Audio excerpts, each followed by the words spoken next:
Okay, so here's our third part. So after ng lunch, it's session time, ganun. Nung naboring na lumipat kami sa dagat at naghahanap ng alaala. Alaala? Alaala ng lumipas, charot. Ang timing lang kasi pagkatapos ng ulan biglang kalma yung dagat. Saya talaga kapag yung mga kasama mo kapag nag-outing is may mga kalug minsan.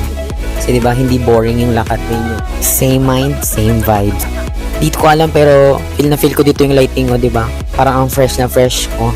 Fresh from the can. Sardinas, yeah.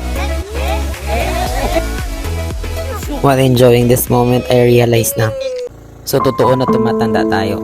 Ngunit hindi ibig sabihin na dapat mawala ang kasiyahan. Ang buhay ay patuloy na paglalakbay ng mga bagong karanasan at pagkakataon.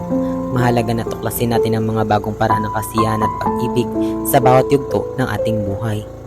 Bakit biglang nag-advise? So yun lang. So happy lang dapat, diba? Watch out for bonus clips.